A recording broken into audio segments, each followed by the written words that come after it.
A social bubble means that you restrict your close personal contact with a limited number of individuals that you trust follow good personal hygiene and habits with respect to the COVID-19 virus.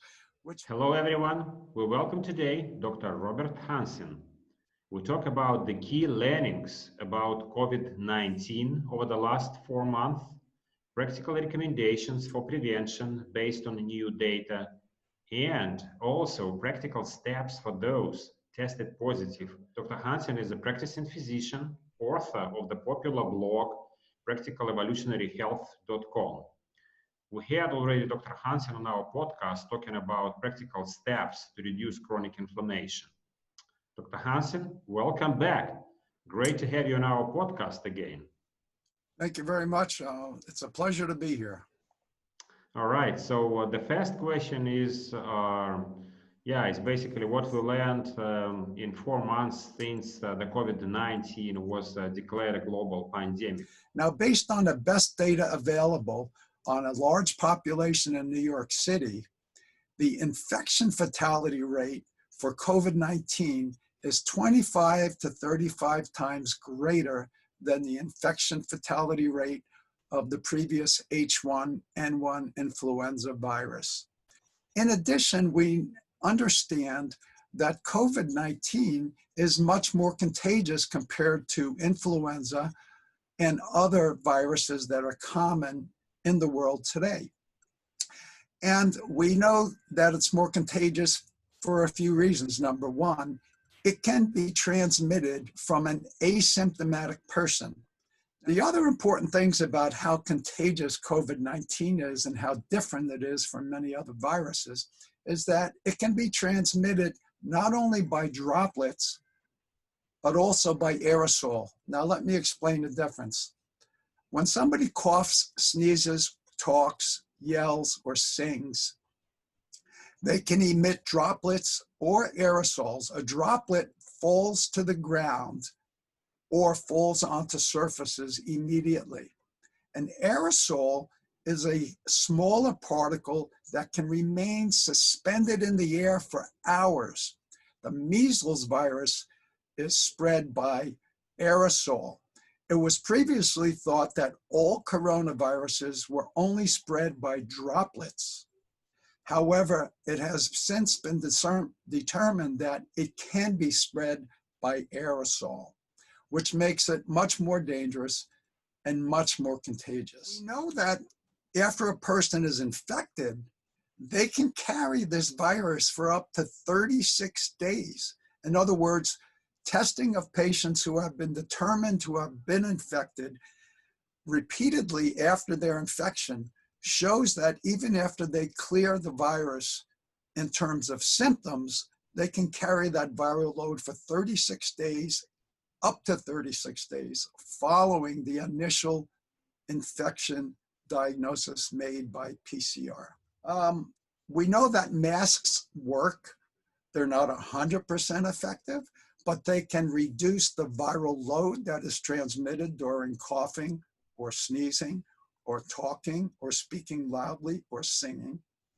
And they can decrease the distance of the projection of the virus when those events occur.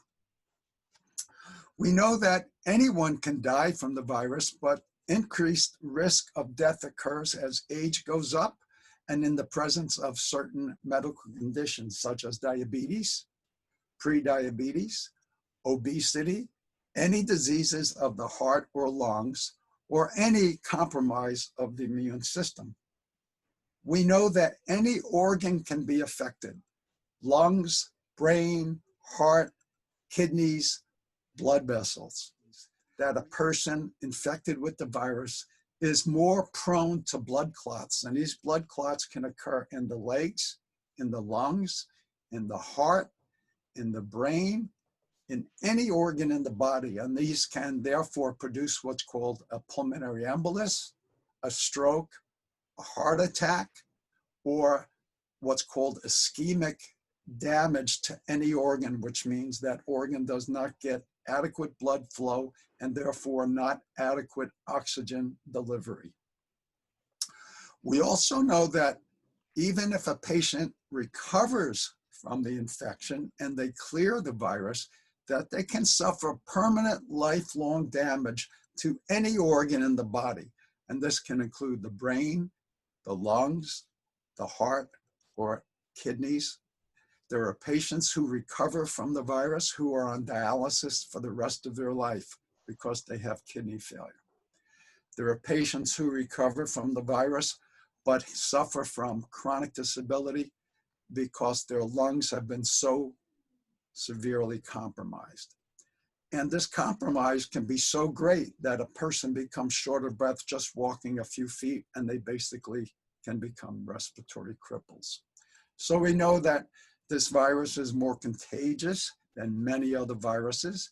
It can be transmitted through many mechanisms: coughing, sneezing, talking, breathing in somebody's face, or even from a distance. And it can be transmitted from surfaces. And we know that it can last up to 72 hours on certain surfaces, such as stainless steel and plastic. So what is the status of drug and vaccine development? Okay, so first, there has never been a successful vaccine against any coronavirus in the history of medicine, and there are many coronaviruses.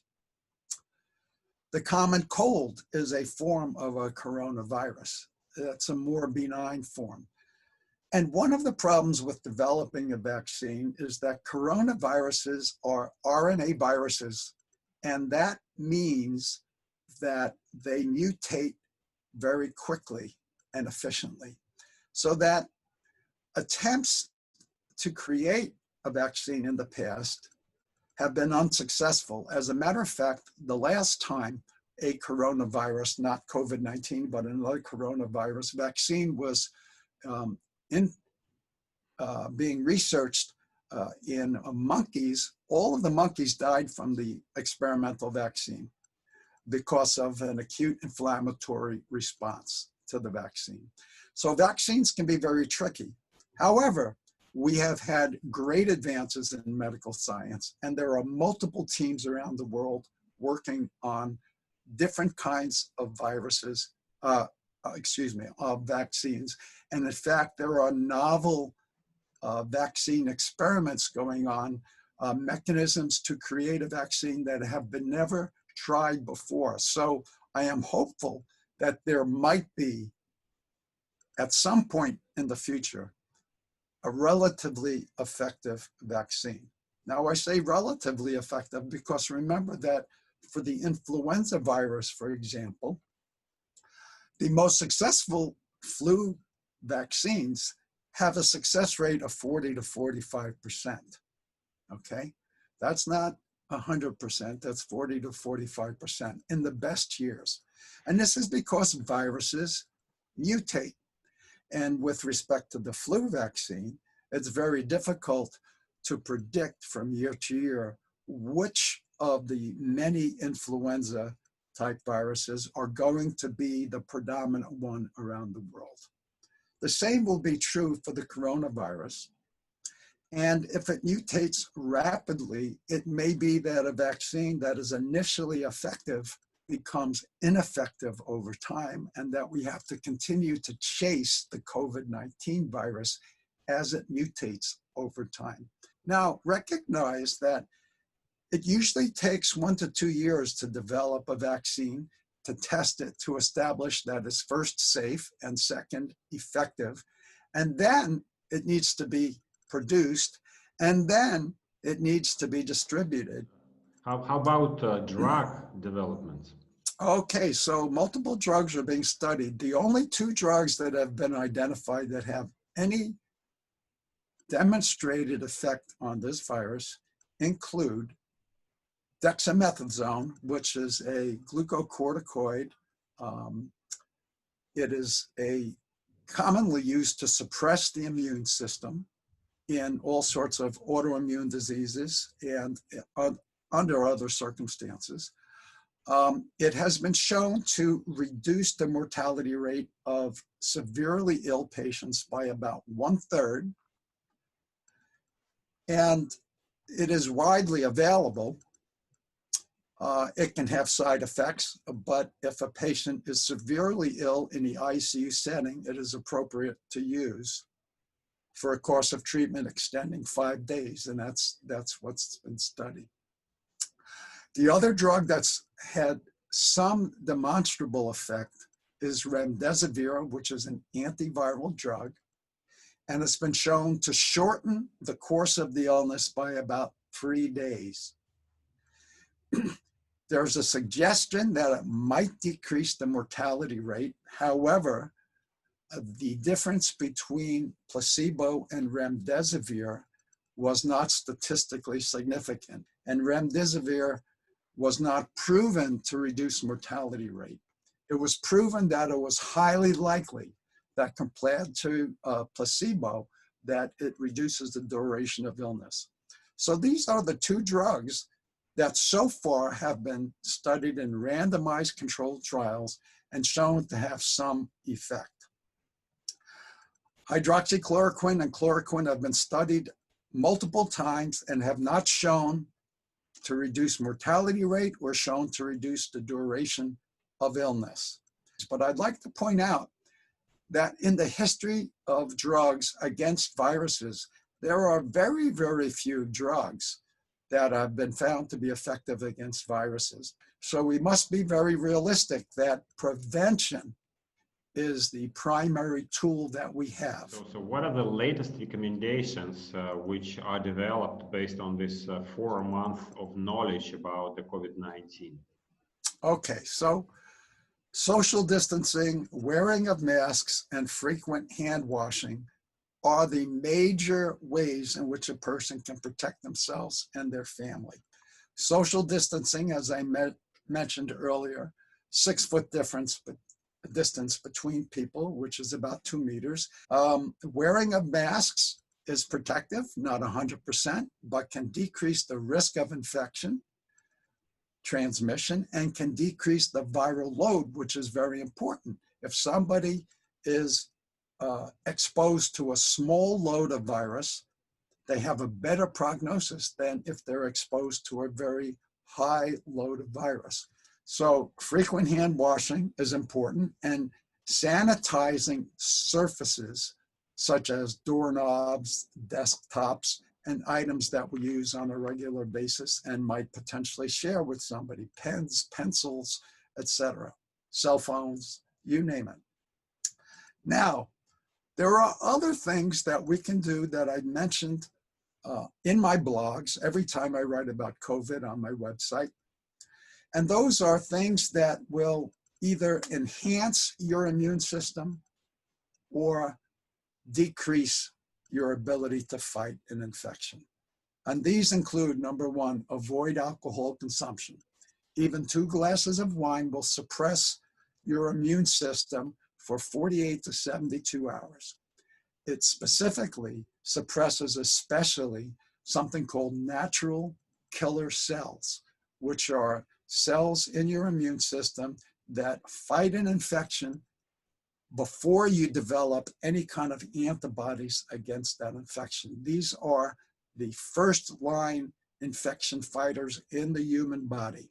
Getting adequate sunshine to make vitamin D, because vitamin D is an immune modulator and essential. In fact, there have been several studies published that show that people with low vitamin D levels are at higher risk for infection and death. Now, there are other factors, adequate sleep. And in our discussion previously about one of the most important things to fight chronic inflammation is getting adequate sleep.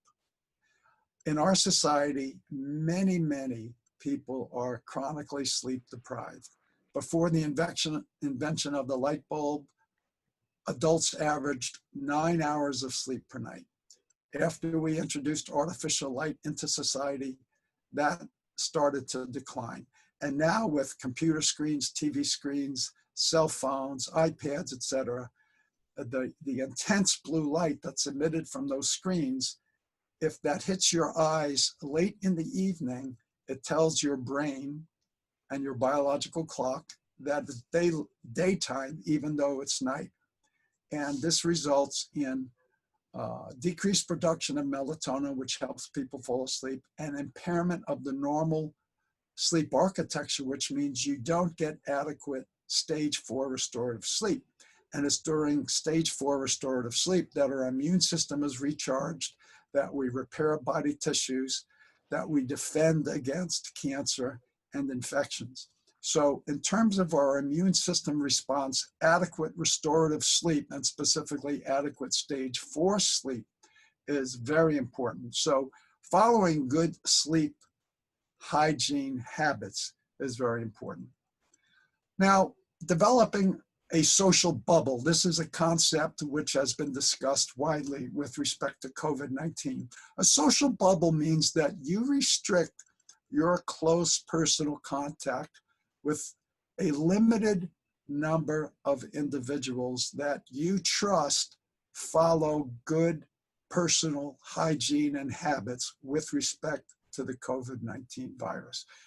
If you have guests for dinner, there are ways to be socially distanced. Sit at a table 6 feet apart. You obviously don't wear masks when you're having dinner, but you can eat out of doors whenever the weather permits, and this reduces risk.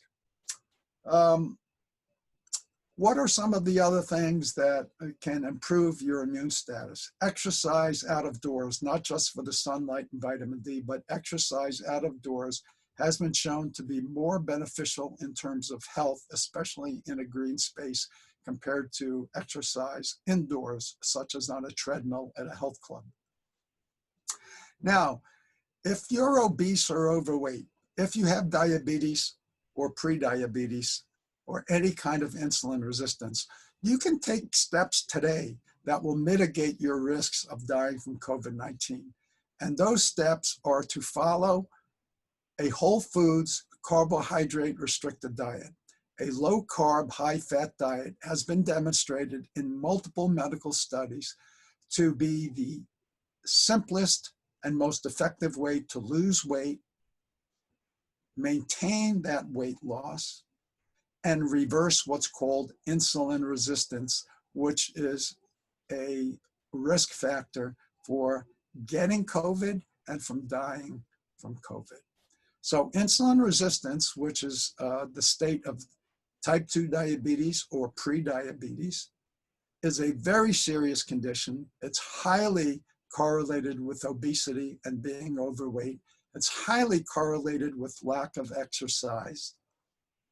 So you can immediately change your habits and improve not just your immune system, but improve your insulin sensitivity by losing excess weight, reducing consumption of processed refined carbohydrates and sugars, and by getting modest amounts of exercise and adequate sleep.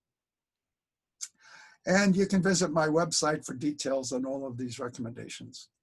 Dr. Hansen, thanks very much. My final question is actually builds on your previous comment. You mentioned that there is a potential long-term impact on vital body organs for patients who actually experienced only mild symptoms of COVID-19. So what actions can people who were tested positive for the virus should take to minimize this long-term impact to their health? So the answer to that question is the same actions you can take to decrease the risk of infection and decrease the risk of death by supporting your immune system and by following good personal hygiene. There are no specific actions other than those we've already mentioned that can mitigate the likelihood that you would develop permanent organ system damage after a COVID-19 infection. You have to follow good personal health habits. You have to do everything you can to maintain a normal weight, normal insulin sensitivity, get adequate sleep. There's one thing I failed to mention, and that is avoiding environmental toxins, because environmental toxins can impair your immune system and increase inflammation in your body. And we discussed in our previous podcast all the things you can do to reduce chronic systemic inflammation in your body. And all of those things are important relative to an infection with any agent, including COVID-19. Finally, social and community support is very important. And in these days of social isolation, we still have to find a way to maintain good social and community support, which are another way to prolong your health span as opposed to lifespan. And so there are ways to develop a social bubble where you can have contact with those you love, but still maintain a relative safe environment. Dr. Hansen, thank you very much again for taking the time. As usual, the discussion was very exciting and you provided very comprehensive and detailed suggestions. So thanks for taking the time and being with us. Oh, you're quite welcome. It was a pleasure. And to our subscribers, if you liked this interview, please click thumbs up button. Please subscribe to our channel for other health tips.